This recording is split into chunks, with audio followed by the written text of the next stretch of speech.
Please help to me reach 1,000 subscribers. I've always been the kind of person who tries to see the best in others.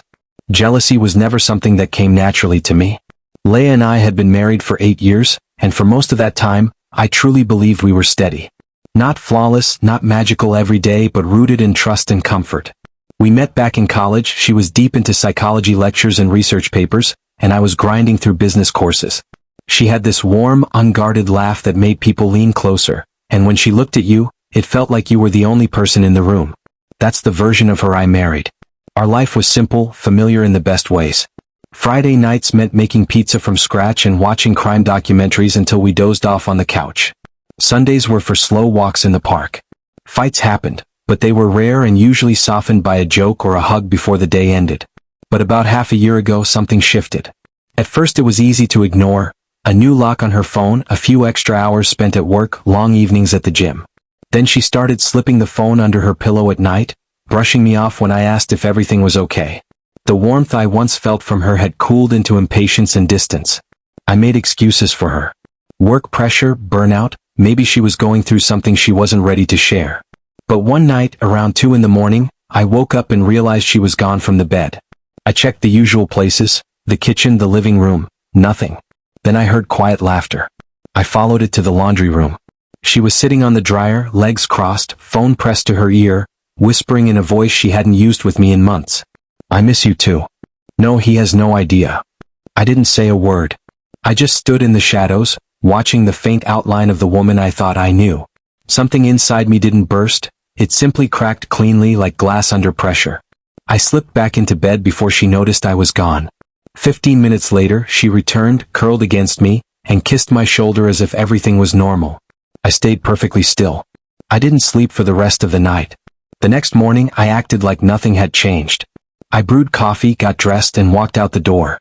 But instead of driving to work, I went straight to a quiet law firm downtown, Waters & Clark.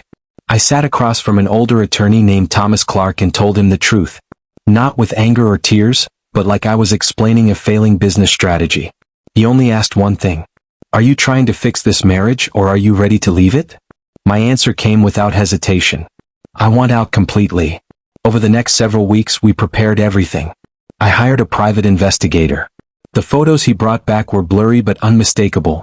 Her holding hands with another man outside a bar, kissing him in his car, slipping into a cheap motel during hours she claimed were spent at the salon. I never looked at each picture for more than a second. They did their job. Quietly, I moved money, opened new accounts, and found a small apartment 3 hours away. I arranged a shift to remote work. I rented a storage unit and took my belongings a handful at a time so she wouldn't notice. Through it all, she continued smiling at her phone, texting him beneath the dinner table while pretending to listen to me. I never confronted her. I never questioned her. I just waited. Then came that Tuesday morning. I kissed her cheek before leaving, told her I'd be home late, and walked out of the house for the last time. By lunchtime, she was served divorce papers at her office. By evening, my number was disconnected. I left my key on the kitchen counter. The house lease was canceled. My email auto-replied with a simple message. This account is no longer available. I disappeared from her world without a final word. Her messages came in waves, first indignant, then frantic, then desperate. She called until her number was blocked. She reached out to her sister, my co-workers, even drove to my parents' home in tears, insisting it was all a misunderstanding. I never responded. Some betrayals are too deep for discussion. Some wounds don't require a confrontation, only distance. It's been 10 months now. I live in a quiet coastal town, work from a small office that overlooks the water, and take long evening walks by the shoreline. The air carries the smell of salt and relief. Every now and then, while having coffee on my balcony, I think of that night, her laughing softly into the phone, thinking she was safe in her lies. And I feel nothing but a calm certainty. I didn't rage, I didn't chase, I didn't beg. I simply stepped out of her life and let the silence do what I never needed to say aloud. Please help to me reach 1,000 subscribers.